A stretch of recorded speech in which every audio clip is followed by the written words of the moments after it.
I would tell my younger self, John, just roll with the punches. There's so much that you can't control. Don't get wrapped around the axle about things that somebody else is going to make the decision.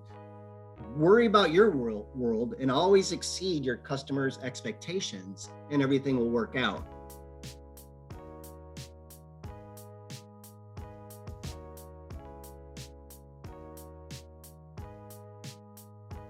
Hey, what's up, man? John, happy Friday. Happy Friday. How you doing, sir? Hey, everybody. Hey, John. John, how you doing, buddy? I am fine. Happy to be here. Right on, right on. I today was interesting because on Friday I love recording these podcasts, and usually my son, he's at school, but today was a PA day, as they call it, up here in Toronto. So he's prior to recording, he's jumping around and he's like showing me a toy, and I'm wearing actually a power ring for today's session. So you got to make sure you wear this ring, Daddy. I'm like, all right, cool, But thankfully he's upstairs now, and I've got the baby gate there. So my son was doing this. My son was doing the same thing, but he's 23, so I can't really. Yeah. Like my boys are home too. You might hear some little video games in the background, and you might hear me say blah, blah, blah, blah. But it's not too bad. It's not too bad. I mean, it's quiet now working from home, but I've been now moving a little bit, so it's not all constant working from home. Are you guys doing hybrid sort of yet, or still consistently working at home? I've been doing hybrid, and so some days I wear shorts and some days I wear pants, and I forget which. So if I ever go in the office with shorts on, that's a day I get confused. Same here. Yeah, most days are from home, but I go into the to my client's office a couple days per week. I love the breakup, like some days from home, some days to get away. The joys of virtual work and virtually connecting. So hey everybody out there, and welcome to a brand new episode of As Is To Be. So I'm your co-host, Sean Achampong, a digital transformation specialist. And I'm your co-host, Carl Reed. I go by Creed. I'm also digital transformation specialist. Right on. And you know how we do. We like to unpack transformation, both in our professional lives and our personal lives, and share stories and really learn from each other. So today we have a super awesome guest, which you've already seen him. And love to introduce you formally to our guest today. This is John Daly. John, thanks for joining us. You bet. Super excited to be here. And I'm not just saying that. Sometimes I just say I'm excited to be somewhere, but I'm not. But I am definitely excited to be here. Right on. We're glad to have you here, man. And I'm not just saying that. From his log cabin and all, he has some shopping to do after today's session. And butter to churn, right? Yeah, I like that background. So, John actually grew up in Green Mountain State of Vermont, and somehow ended up in St. Louis. He says he took a wrong turn in Cleveland. His career began researching for unexploded ordinance and chemical weapons on formerly used defense sites. It was a booming business at the time. And then he moved on to the National Archives of Records Administration, otherwise known as NARA. He spent about 5 years with Boeing in the Metropolitan St. Sewer District, and he's passionate about showcasing how information governance can really improve organizational effectiveness and create realistic and tangible process improvements for companies. In his spare time, he serves part-time as a Baptist pastor and a high school cross-country running coach. So thank you again, John, for joining us. My pleasure, guys. Great intro. Thank you. A wrong turn indeed, John. Let's see if I can get us in the right direction. I'm sorry for the pun. I want to hear a little bit more. So, yeah, thanks, Sean. So the background, your journey, you're I'm gonna say the ambassador of organization effectiveness and governance. Can you walk us through, like, what was that like? How did you get to where you were? Yeah, and it's funny because if you look at the way your life has transformed, and when we were in junior high school, if someone said, "Hey, what do you want to be when you grow up?" Well, no one's going to say, "I want to be an information governance manager," or "I want to be a records manager." Those professions didn't really, exist at the time. But the passion to pursue change is something I think is kind of indwelt in all of us, whether it's like organizing the kickball the way I want it. There's always this way to try to want to improve things and make things better. And one of the things I've come to realize, I don't pursue change simply for the sake of change, but if it really produces long-lasting and positive results. So I'm thankful to learn that lesson early in life. It's like, I've always just kind of wanted to analyze a process. And whether that process needed improvement or not, I'm always better off thinking through it. And so sometimes I'll look at a process and you know what, they are really knocking it out of the park and I wouldn't change a thing, so I'm better off thinking through that. So the way I kind of intermarried that with records management, when I first moved to St. Louis, Missouri, fresh out of grad school, back then there was no Indeed, no LinkedIn for jobs. So I went to a local employment agency. And the person looks at my resume and everything and does a computer search. And they said, "John, I only see 2 jobs, true story, 2 jobs that I think you'd be suited for. One is for a crew chief at Kentucky Fried Chicken." I'm like, well, the hats are pretty cool and the jackets. And I always like to wear the intercom. I'm like, well, what is the other one? She goes, "I don't know. It looks like you'd be a historian or archivist for the federal government." I'm like, well, could you give me the information on that one? And that's when Sean read my bio, my very first job in life was looking for unexploded ordnance and chemical weapons on formerly used defense sites. Wow. And that started the career because you got to research, you got to find historic maps and photos and all those things, because some of these facilities could be hundreds of thousands of acres in size. So you need to do your due diligence. And so, Creed, in answer to your question, just that first job that I had was really about looking at processes and how things are organized and cataloged at not only the National Archives, but local libraries and state archives, and just kind of learning the whole world of information management and using that information to improve our processes, which are reports that literally would save people, thousands of dollars, because they knew where the ordnance was, where the chemical weapons were, and they didn't have to do surveys on just, thousands and thousands of acres. So long answer to a short question, but. Mm-hmm. And, at that time, did you know you were doing improvement? Like, as you're managing this, are you scratching your head and say, why is it that we do it this way and perhaps we can do it another way? Like, or are you already thinking in those terms? Yeah, I guess that's just part of maybe your upbringing or always having a quizzical nature. And it's not like trying to show somebody, well, hey, have you ever considered this? It's just like that natural curiosity. And that's one of the things I really think is important for leaders today, is always having that natural curiosity. Because I think the opposite of leadership, or an opposite of having that curiosity is boredom. If you're not continuing to learn, we can become. And I learned that lesson early in life too. So I'm about 22 years old.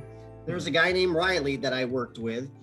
And I meant this question in the most innocuous way. I didn't mean to have any offense to Riley, but I said, Riley, he was about 50. He's about my age now. I said, Riley, when did you lose your work ethic? Oh. Okay. All right. Okay. In hindsight, I could have phrased the question a little bit better. So you gained that soft skills a little bit later in life. Is that what you're saying? The book Emotional Intelligence hadn't come out yet. Okay. And he wasn't mad or anything, and I thanked him for it. But his answer was so profound that it just came to my mind now. And he goes, "John, I wasn't always this way. As I am now, I once was like you." And he said, when I became good at my job, when I learned the skill set, I found I could do my job in a shorter amount of time. He goes, with that extra time, I didn't use it to go to the next level. I didn't use it to start another skill set. I didn't use it to my advantage or the organization's advantage. And I got comfortable. And it affected kind of my career. And so his message to me, and I think I've really taken that to heart, is always be growing, never get comfortable. He said mediocre people are always at their best. That's why there's so many of them. So I'm like, okay. So not that I've set the world on fire or anything, but I've always learned that if I'm not growing, then I'm declining. So that's kind of the thing. And I think that's true for no matter what your profession is. So for information management, records management, it's changed so drastically just in the past 5 years that you got to be up on the skill set, but also, like you said, Creed, the soft skills, which I hopefully I've gotten now, maybe not when I was 22, but the soft skills and the hard skills are definitely go hand in hand if you really want to pursue this profession and add value to your organization. Absolutely. Wow. Yeah, it really, I couldn't agree more. Like, if we're not growing, always be growing and never get comfortable, because never.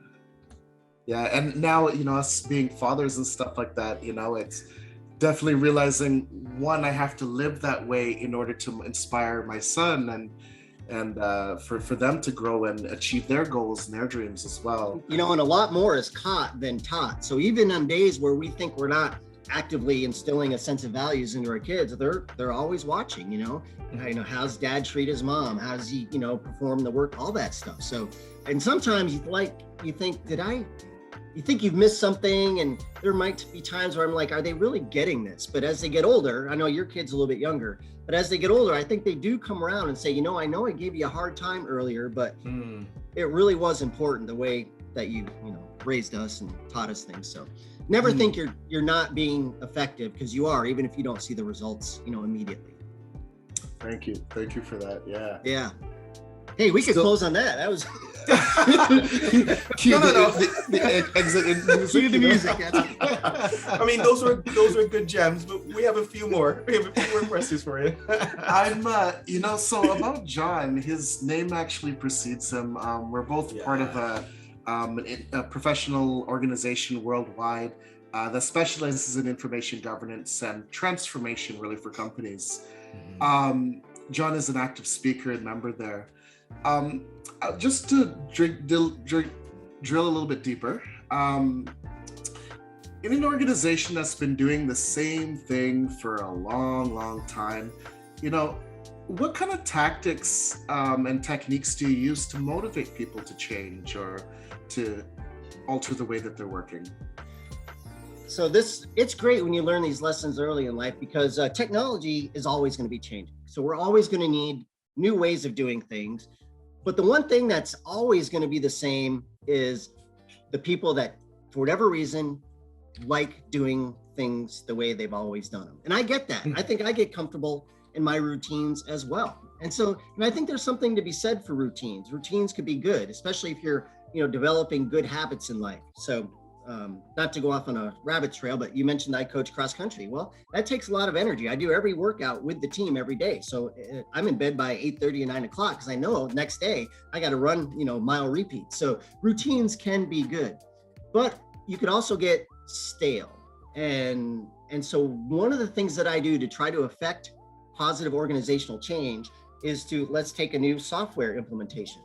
I become a subject matter expert to the greatest extent that I can in that software. And then I show them how it could improve their normal work day. Where, for example, maybe you're starting off on a ROT initiative, redundant, obsolete, and trivial information. And I think every time an employee has to go through a mountain of electronic information to find what they need, well, that's what we say that an unneeded labor expense just occurred. Like, took that person's salary based on the 20 minutes it took them to find that information. We're talking about real value there, monetary value. And so I kind of learn the software first, or I learn the new change management first, and I'll be like, you would not believe how much time I've saved by doing this now this way. So kind of do the quick win in my own world. When I said, look, my share drive just went down by 75%. Due to this X software, it's like, you gotta try this. So it's learning the system first, having a passion for the change. So if you're like, yeah, I tried this software, I guess it worked okay. Well, you lost them already. So it's having the knowledge and having the passion and showing the benefits of the change. And I forgot what the theory is called, but whenever you're trying to influence change, you have some people that are for it and some that are against it. And it's not like you just want to keep pushing for and for, but sometimes you have to go around the back end and remove the resistor. So, you know, I mentioned Riley earlier, so I'll pick on, you know, if Riley was really against something and he was like the main person, well, I'm not going to try to get more allies against Riley. I'm going to go around and say, Riley, what's your biggest hiccup for this change? And I've done that before, to really find the people that are most vocal against it. And they might have a good reason. And that's the thing. If we get nothing else out of today, which I hope we get a couple things, but it's always about the process, never about the person. And some people are very vehement in their opinions and their beliefs. So I would say, Riley, you know what? I know you're not a big fan of this, and if he could come up with a couple points, and I could kind of find a way to fix those or make those, you know, irrelevant to what he was concerned about, then that's a win. And you brought over one of your biggest. So, and long story short, again, Creed, but it's knowing your subject matter, having a passion for the change, showing the benefits of the change, and being systematic in who you need to win over to implement the change. Yeah, I like the sound of that. Easy to say, hard to do. It is to say, hard to do, but from a motivation perspective, those are the 5 motivated words that get me excited when I'm on a project. So it's never been done before, or it's always been done that way. Either way, when I hear that, I'm like, all right, thank goodness. I'm challenge ready. Accepted. Challenge accepted. And you're right. It is never about the people. It's always about the process. Mm-hmm. Sometimes the product, but it's definitely always about the process. Really, really great insight. And Sean, I imagine you feel the same way, right? Absolutely, yeah. And that personal element really, it's one thing to talk about a change that we're not personally bought into or doing, but you could just, when you could speak to something from a personal experience, you know, then it becomes more relatable to the people that are subject to the change. So yeah, I've seen that both in my personal life as well as in my professional life. The receptivity, if they're talking to me, Sean, as a person and a user myself. So what a now, great there topic. are some people that really, there's a term for this. I didn't create it. It's called EGRs, extra grace required. Like some people. Extra what? Say that again? Extra grace. Grace, required. Okay. Like some people are just, I don't know what it is, but you know, maybe they just don't want anything to do with your project or your process improvement, and they make it known in meetings. And it's just somebody that, let's face it, we're not robots. So somebody, if there's that one person in your life that just kind of gets under your skin, or when you see them coming down the hallway, you want to go the other way, or maybe they want to go the other way when they say you, either way. But EGR people, just some people need a extra grace. And I always keep that in mind, because you don't know what people are going through, and they don't know what you're going through. So why would we ever, you know, need to have any, you know, harsh feelings when we're talking about process improvement? So if somebody might have a snarky remark or something, you know, let it go. We're here to, you know, institute change and not let it become personal. So I've always just kind of remembered EGR. And for some people, like I said, I might be the person, because I might say something. I'm not always, you know, I have blind spots too. And I can get a little snarky at times. And so it's just, you know, keep in mind that you never know personal struggles that people are going through. And it's good just to keep the main thing about the main thing and never let it, you know, get personal. It's interesting that you have that. I in my communication plan. So if I make a communication plan, I make a list of individuals similar, and there's the early adopters, and there's a group that I call follow the followers. And it's those individuals that I actually really, really cater to, just as you said, give grace, because it's usually those are the biggest champions once you win them over, or something that is what was preventing them from adopting or accepting the change was because they had a significant problem, issue, and the solution, they're involved in that solution. Then those are the individuals that I go after. And I call them follow the followers, because when they champion, everyone else says, hey, well, if Sean's on board, and he was the biggest, loudest voice in the room at that time, because he had the most passion about it, or has the most information or most experience, you know what, if he's on board, I'm going to get on board. So I like how you put that, grace. Really amazing. Yeah. Or you can look at it as where two gangs fight and you take out the bigger guy and then he loses, so they all fall. About the same thing. About the same thing. You mentioned Riley. Is it Riley? You mentioned Riley several times. Okay, so I don't know if he's a mentor, but based on your career and your history with Riley or before Riley was early in your career. So let's go back. That's what, 20 odd years? Or you're young looking. I say that's 10 years. 10 years, right?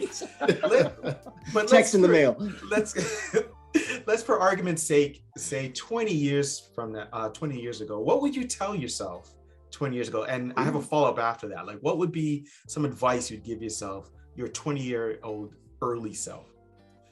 Probably just control the things that you can control. And when I was with the Boeing company, they actually get this. I did new employee orientation at the Boeing company. Somebody in records management would speak to new hires. I did it like every Friday. And so, which was great. It was like, I don't know if HR was just like, there's so many people, let's just get someone else to do it. But one of the things I would tell our new hires at Boeing is that there's two really essential attributes that are going to be just vital to your career. And it's flexibility and communication. And I've added others since then, like humility and integrity. But I would tell my younger self, John, just roll with the punches. There's so much that you can't control. Don't get wrapped around the axle about things that somebody else is going to make the decision. Worry about your world and always exceed your customers' expectations, and everything will work out. So I think sometimes when we're young in our career, maybe, for example, sometimes we're not young enough. How's that expression go? I'm not young enough to know everything. Sometimes when we're coming out the gate, we think we've got all the answers, right? And so there's people that are, we maybe not realize that, we're not the first ones to come along, and people have wisdom and experience. So I think I would tell my younger self is just do it well. And I've always really subscribed to that theory. And I think I mentioned it to Sean before we got started, is that always exceed your customers' expectations, because good work follows good work. And when you knock out that project, or when you go to the extra length to fulfill a customer's request, that just builds your brand.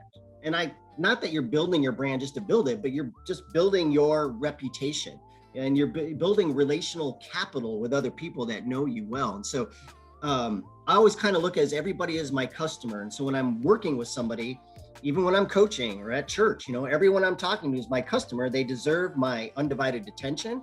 They deserve my, my time, and they deserve my best effort.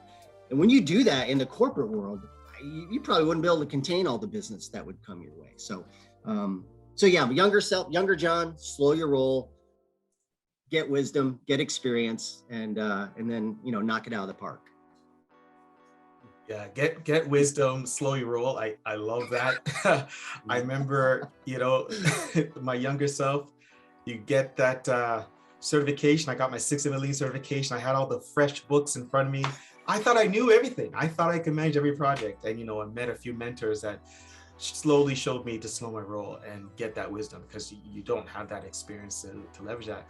Now, but I'm sure I was going to say, now everyone's a mentor in their own sort of way. So when I mentioned Riley, even though he wasn't like a mentor, I still learn from him. So whether you've had good coworkers and supervisors or some that have challenged you, you really learn a lot about life regardless. So I found, and I'm kind of not sad to say this, but I kind of regret it in a way. I've had very few people in my life professionally that have kind of been that iron sharpening, where every time I'm with that person, it's like just energy happens, and you get, you just feed great ideas off each other, because it's a rare breed like that. Sometimes, I've had a lot of close associates, but man, if you could find just 1 or 2 people in your life that, you give them permission to speak truth in your life, because like I said, we have blind spots. So when you have someone says, look, have you really thought this through? And because like I said, you're never not trying to get wisdom in life. I don't care, what age we are.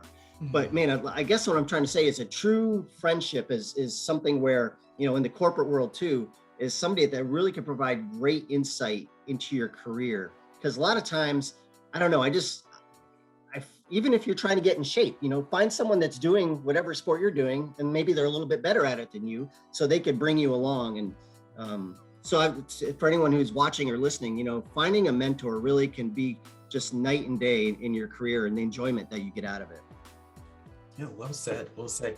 Sean, do you mind if I ask a follow-up? Yeah, well, John, a follow-up. So I'm always curious, people in their professional life now, that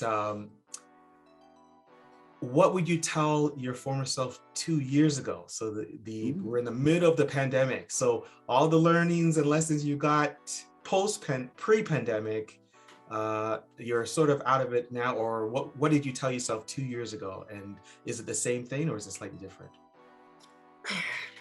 So 2 years ago, so that would have put me at the Metropolitan St. Louis Sewer District.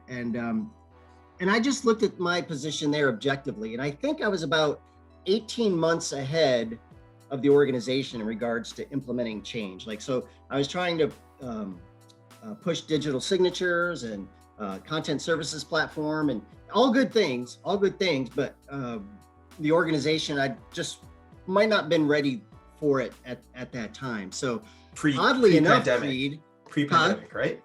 Yes, pre-pandemic. Yeah. Yep. Okay. Yeah, pandemic wasn't even a thing. Yeah. Yes, trying to implement that. It's almost like slow your roll again. Even whether it was 20 years ago or 2 years ago. So, but yet you need people that are on the outer sphere. You need somebody who is about 12 months or 18 months ahead of the organization, looking at the technology, looking at things that could institute positive organizational change. And everything that you see isn't going to be implemented, but you got to separate the wheat from the chaff. So when I saw that, hey, we got a great opportunity to implement, enterprise content management system to digitally transform the organization, find a couple stakeholders, but then you got to go through that RFP process and all that. So I guess really you got to work far enough ahead so people see the vision, but you got to be just not too far ahead where they lose connection with it. So 2 years ago, before the pandemic, it was just, I think really what I was struggling with is trying to find those internal stakeholders that really was as passionate about the change that I was, and found a few, which is fine. I try to find that one person in every department or division that I call a person of peace. Somebody's like, this is awesome, let's run with it, and they do a pilot and so 2 years ago, it's finding internal stakeholders for my initiatives. And of course, after the pandemic, like most organizations, when you work for a sewer district, that you gotta be near where the product is. So if I could say it that way. Okay. That's really walking the Gemba, eh? With nose plug and everything, then. So, but like most organizations, we implemented 365 across the organization in a very short period of time, but still went back after and put in some governance and prevent team sprawl and that. So after the pandemic, I actually was not thankful for it. Don't get me wrong. I was thankful for the opportunity that we got to speed up our change management. It really did. It accelerated it. So I wish we could take that acceleration and bottle it and use it on a day-to-day to accelerate change during the normal course of business. So I don't want to say it took a pandemic for us to implement change, but it certainly kind of got the ball rolling. Well said. Yeah, and that's been my experience, and I believe Carl's as well. Just this time that we're going through, the pandemic, has really been a catalyst to the kind of transformation and stuff that we do.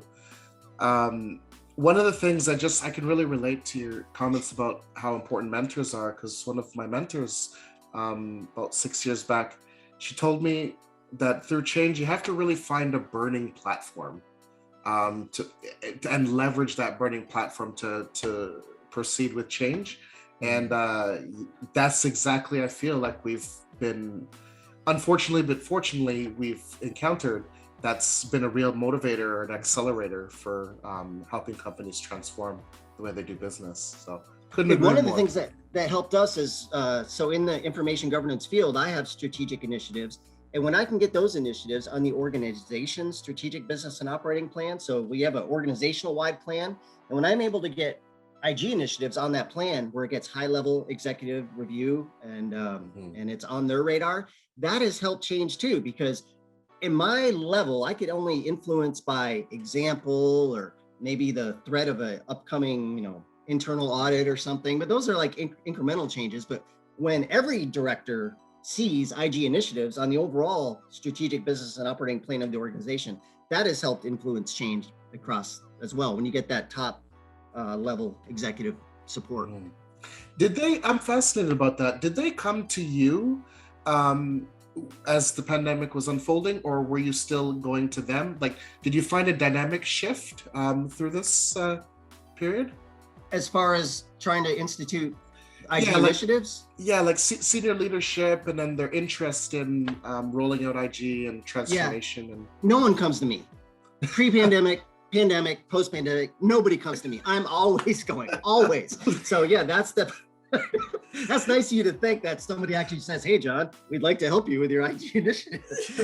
Now, it's not like they're against it or anything, but they're busy. So you have to have the ability to see things through to completion where, okay, somebody doesn't answer your IM or your email or your call, or you stop by their desk. You gotta keep going and always do it in a winsome manner. And I had one director tell me at one time, he goes, "Look, IG just isn't in my top 5 things." And I'm like, I get that. And just let me know when I make your top 10 and we can have a quick conversation. So like we said, always about the process. And people have day jobs to do, and I get that. And that's why you never burn a bridge. You never get, antsy about anything. When a director finally has time to kind of spend 15 minutes with you, then you take it and you accomplish what you can. Might not be a big win, but hopefully it's a little bit more than you did, before the meeting. I've learned to take rejection well, basically, guys. That's what I'm trying to say. You're a staunch advocate, and eventually they find us. Yeah. Good stuff. Man, this has been a fantastic conversation. Definitely learning a lot, and even just about fatherhood and stuff like that.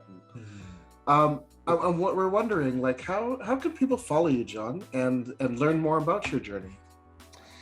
Well, it's funny you say that, because at work, what do they say the definition of an expert is when you go 50 miles away somewhere and all of a sudden you're an expert and people want to follow you. All the things that I've said today and that we've talked about is all good stuff. But sometimes when you're, a prophet is without honor in his own hometown. So it's like you're preaching to the choir and your fellow employees are like, "Yeah, that's great, John, that's great." And it's nice for you to say if people want to follow you, but no one ever does. But I'm on LinkedIn, and you could probably just put my name on there. Apparently there's a golfer with the same name as mine who's a little bit more famous. So he stole your name, buddy. Yeah, he stole mine. But what you mentioned AIM earlier and LinkedIn, that's where I really get a lot of my kind of mentoring too. When I see other people in our profession, Sean, doing good things and getting certifications and finding out about webinars and conferences, IG, just like any other discipline out there, it's not a huge world. And what I love about that, our profession really is ubiquitous. You think of any major organization in the world, they need what we do. And so that's nice as far as, security and that standpoint, but it's nice to make those connections.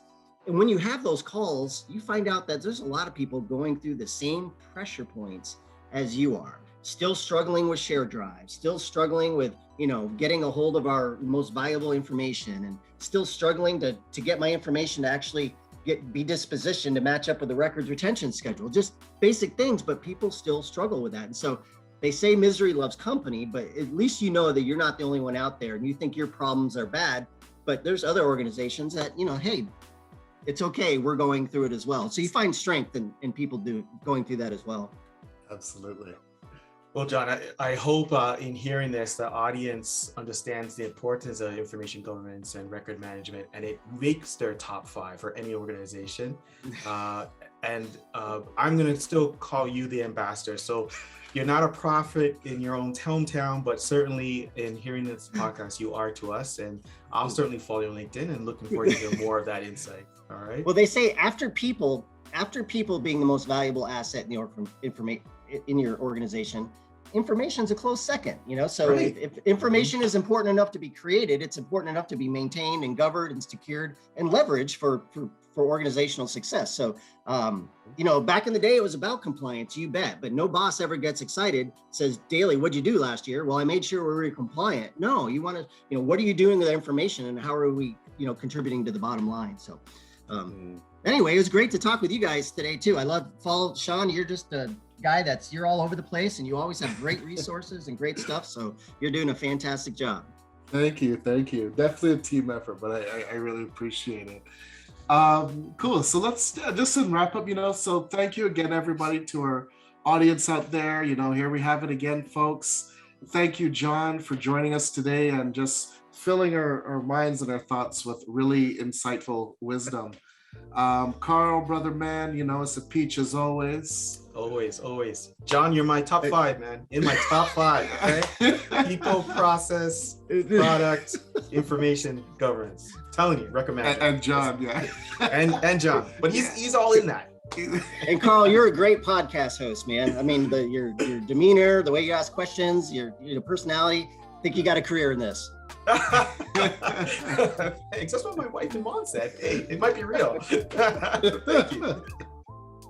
So final thought, everybody, so stay cool, everybody. And remember, you can live your life as is, or you can chase a dream of where you want your future to be. Peace.